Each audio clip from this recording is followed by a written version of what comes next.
Hello, I welcome you all once again to my channel Explore Education. I am Dr. Rashmi Singh, Assistant Professor, Department of Education, SS Khanna Girls Degree College, University of Allahabad. And this time I am going to discuss with you primary education in India. Earlier to this, we have discussed primary education in USA, in Japan, in UK, and in this video, we will discuss the comparative analysis too. So, we have already known about the concept and condition of primary education in India. फिर से primary education or elementary education is typically the first stage of compulsory education coming between early childhood education and secondary education. Primary education जिसको कि हम elementary education के नाम से भी जानते हैं, ये generally compulsory education का पहला चरण है और ECCE जो अर्ली चाइल्डहुड केयर एजुकेशन और सेकेंडरी एजुकेशन के बीच में आता है. Primary education for children up to the age of 14 is provided as a fundamental right under article 21A of the constitution RTE act 2009. हमको पता है कि 2009 में RTE हो गया, राइट टू एजुकेशन हो गया, और इसमें 14 वर्ष तक के सभी बच्चों के लिए शिक्षा अनिवार्य कर दी गई है. ये उनका मूलभूत अधिकार हो गया है. एज पर यूडीसे प्लस क्या है? Unified district information system for education plus data के हिसाब से 26.52 crore students are enrolled from primary to higher secondary levels in India. The system is largely government run, though private schools play a significant role, and it is currently transitioning to a new structure under the National Education Policy 2020. हमें पता है, आपको पता होगा कि पहले जो national system of education India में था वो 10+2+3 था, जो कि अब 5+ मतलब जो 10+2 है वो 5+3+3+4 हो गया है. ओके, तो स्ट्रक्चर और स्टेजेस की बात करें तो यही कह रहा है कि traditional 10+2 system is being modified to a new pedagogical and curricular 5+3+3+4 structure under the NEP 2020 which covers ages 3 to 18, यानी कि 3 से 18 वर्ष तक के बच्चों को केटर करती है ये शिक्षा. तो ये 4 चरणों में है. फाउंडेशनल स्टेज है जो 5 साल की है, जो 3 साल से 8 साल तक के बच्चों का प्री स्कूल, आंगनवाड़ी या क्लासेस 1 से 2 इसमें आता है. This stage focuses on play based learning and developing foundational literacy and numeracy skills. इस जो चरण है वो प्ले बेस्ड लर्निंग पे फोकस करता है और बच्चों में जो मूलतः मतलब वो साक्षरता के लिखना पढ़ना सीख जाएं और न्यूमेरिकल लगाना सीख जाएं, मतलब आंकिक गणनाएं करना सीख जाएं, इस पर बल देता है. जो प्रिपरेटरी स्टेज है जो 3 साल की है, एज 8 से 11 तक, और क्लासेस इसमें 3, 4, 5 आती है क्योंकि 1 से 2 तो प्राइमरी फाउंडेशनल स्टेज में आ गई. दी करिकुलम इंट्रोड्यूसेस कोर सब्जेक्ट्स. यहाँ पे कोर सब्जेक्ट्स इंट्रोड्यूस की जाते हैं जैसे mathematics, science and languages through interactive learning methods. इसके बाद आता है मिडिल स्टेज जो कि 3 साल का है, 5+3+3+4 में ये दूसरा 3 है. यहाँ पे 11 से 14 वर्ष तक के बच्चे हैं जो क्लासेस इनके 6, 7, 8 आते हैं. This stage covers more advance subject specific topics. And secondary stage जो 4 साल की है, इसमें एजेस 14 से 18 वर्ष तक के बच्चे आते हैं और क्लास 9 से 12 तक की पढ़ाई इसके अंतर्गत होती है. तो फिलहाल हमें प्राइमरी स्टेज की बात करनी है बस. तो की फीचर्स प्राइमरी एजुकेशन के भारत में क्या है कि ये कंपलसरी और फ्री है. The RTE act insures free and compulsory education for children in the 6 to 14 age group in government schools. Holistic development की बात की जाती है. Primary objective is the all round development of the child in encompassing cognitive, emotional, social and physical growth. ठीक है. फिर curriculum focus किस पे है? The curriculum emphasises foundational skills, reading, writing, arithmetic. इसके अलावा क्रिटिकल थिंकिंग, कम्युनिकेशन स्किल्स और character development पे बल है. Moving away from rote learning. अब हम रोट लर्निंग से धीरे धीरे दूर जाने की कोशिश में हैं.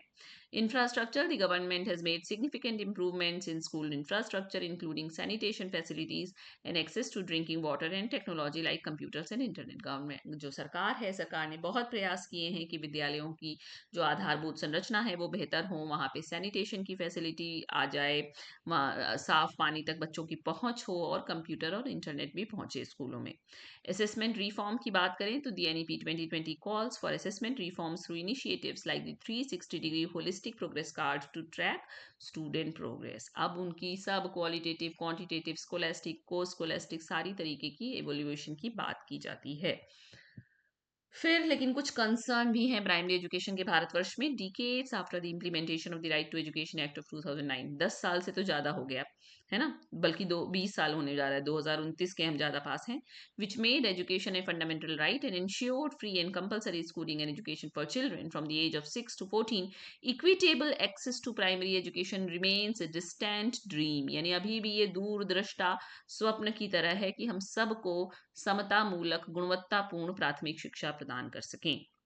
However, as research suggests, with the right set of government interventions, policy reforms, and civil society support, we can reimagine the primary education architecture in India with the universal participation of children from all backgrounds. पर हम मान सकते हैं, ऐसा researchers कहते हैं कि अगर हम गवर्नमेंट इंटरवेंशन सही रखें, पॉलिसी रिफॉर्म सही करें, सिविल सोसाइटी का सपोर्ट हमें मिले, तो प्राइमरी एजुकेशन ऐसा हो सकता है जहां सभी बच्चों का, जो सभी पृष्ठभूमि से हो, सामुदायिक सार्वत्रिक भागीदारी हो। In a nation as diverse as India, establishing a solid foundation of literacy is imperative before embarking on any developmental endeavors, particularly amidst the rapidly evolving landscape of education. ठीक है, तो कुछ चैलेंजेस हैं प्राथमिक शिक्षा, क्यों हम अभी तक डिस्टेंट ड्रीम है, क्यों सब को नहीं मिल पाई, क्योंकि एक्सेसिबिलिटी का इशू है, पहुंच का इशू है। Accessibility concerns are high among children belonging to marginal socio economic profiles, जो मतलब सीमांत सामाजिक आर्थिक प्रोफाइल से जो बच्चे संबद्ध हैं, उनके लिए अभी भी शिक्षा एक्सेसिबल नहीं है। Despite the right to education act, there are still approximately 8.1 million children between the ages of 6 to 13 years who are out of school according to a report by UNESCO. ऐसा यूनेस्को ने अपनी report जारी कर कहा है।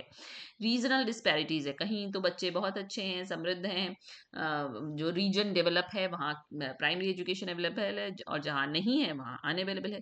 There is a significant rural urban divide in access to primary school education due to lack of infrastructures and teachers in rural India. ग्रामीण क्षेत्रों में इंफ्रास्ट्रक्चर और शिक्षक दोनों की कमी है।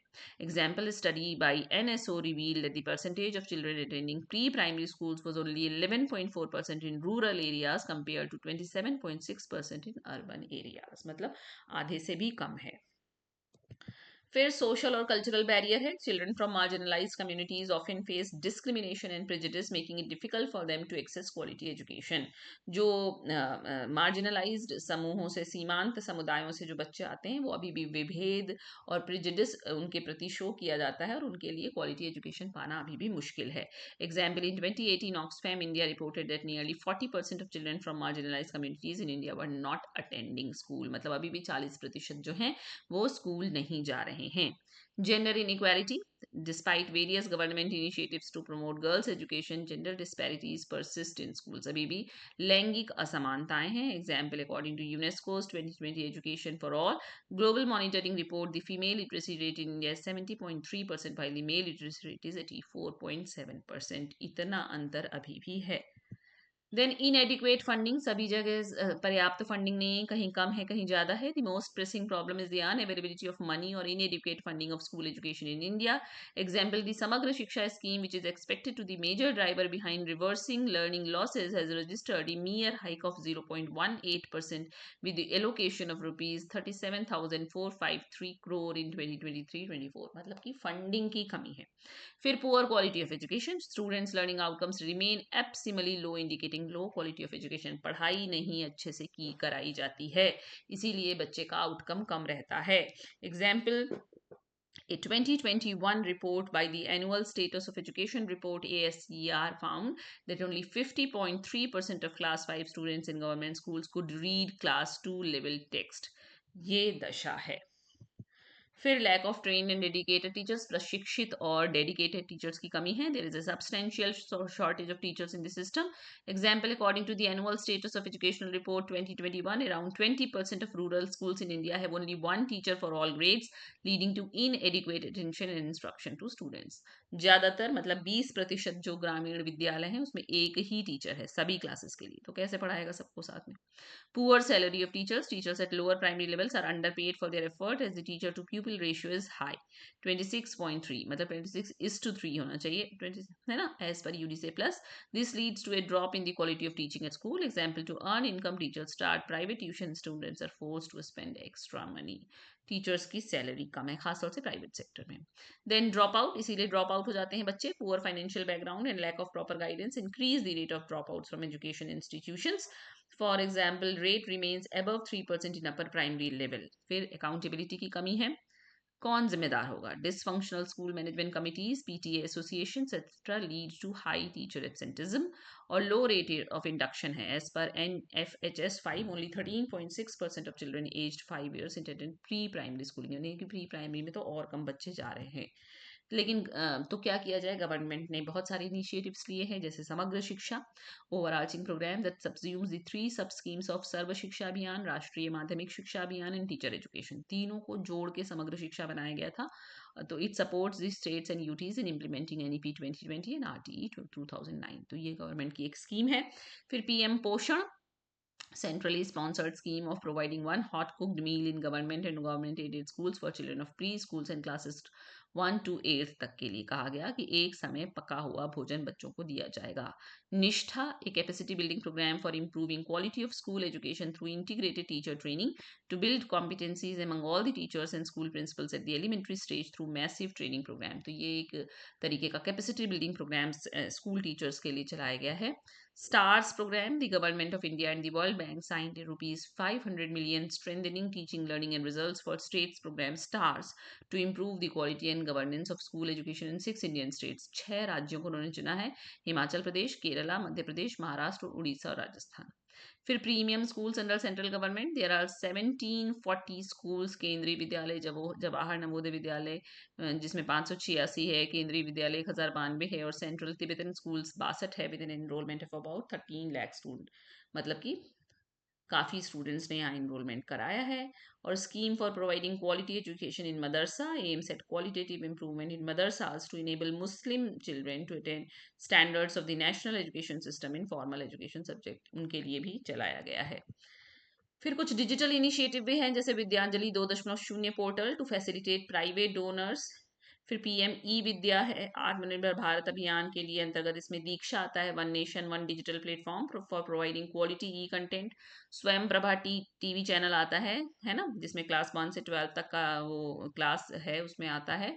और extensive use of community radio and CBSE podcast. शिक्षा वाणी, special e-content for visually and hearing impaired students on DAISY platform and in sign language on an iOS website. और प्रज्ञता, the Ministry of Human Resource Development MHRD released guidelines on digital education titled Pragyata. Schools can hold live online classes for a maximum of 1.5 hours per day for classes of 1 to 8 and 3 hours per day for classes of 9 to 12. ये भी करा है सरकार ने. तो अब हम देख लेते हैं कि कंपेरेटिव चार्ट हमने देख लिया. चूंकि भारतवर्ष का था तो हमने थोड़ा ज़्यादा डिटेल में देखा क्या सरकारी स्कीम है, क्या डिजिटल इनिशिएटिव है, क्या दिक्कत है. अब आप देखिए कि कंपैरिजन करिए तो USA में एज ग्रुप क्या है? 5 से 11, जबकि UK में भी 5 से 11 ही है. जापान में 6 से 12 है और हमारे यहाँ 6 से 10 है. ड्यूरेशन की अगर बात करें तो 6 से 7 साल का USA में है, 6 साल का UK में, जापान में भी 6 साल का, हमारे यहाँ 5 साल का. अगर करिकुलम की बात करें तो USA में स्टेट वाइज डिफरेंट है, UK में नेशनल करिकुलम की बात होती है, कोर सब्जेक्ट्स यहाँ इंग्लिश, मैथ्स और साइंस है. जापान में स्टैंडर्डाइज्ड करिकुलम है, rigorous emphasis on core subjects है. और इंडिया में नेशनल करिकुलम फ्रेमवर्क की बात होती है और यहाँ कोर सब्जेक्ट्स मैथ्स, साइंस और लैंग्वेज है यहाँ भी. फिर अगर असेसमेंट की बात करें तो प्लूरलिस्टिक स्टैंडर्डाइज टेस्ट और कंटिन्यूअस असेसमेंट की USA में बात होती है, जबकि UK में सैट जो था ना भी स्टैंडर्ड असेसमेंट टेस्ट और कंटिन्यूअस असेसमेंट की बात होती है. जापान में भी स्टैंडर्डाइज टेस्ट और एंट्रेंस एग्जाम्स हैं और इंडिया में हाई स्टेक्स एग्जाम्स और कंटिन्यूअस असेसमेंट है. अगर टीचिंग अप्रोच की बात करें तो USA में स्टूडेंट सेंटर्ड है, डाइवर्स है.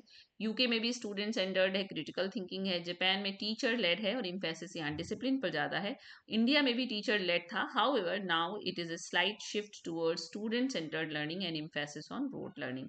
धीरे धीरे हम रोट लर्निंग से और टीचर सेंटर्ड एजुकेशन से दूर जा रहे हैं. ये एक शिफ्ट है, टीचर सेंटर्ड से स्टूडेंट सेंटर्ड और रोट लर्निंग से क्रिटिकल थिंकिंग की तरफ धीरे धीरे हमारी अप्रोच जा रही है. तो ये सारा हिसाब किताब प्राइमरी एजुकेशन का है आपके कंपेरेटिव एजुकेशन सिलेबस से, कि यूएसए में क्या थी, यूके में क्या थी, जापान में क्या थी, इंडिया में क्या थी, फिर सब एक साथ देख लीजिए। ओहो हो। ठीक है। So thank you and don't forget to like and subscribe my channel explore education.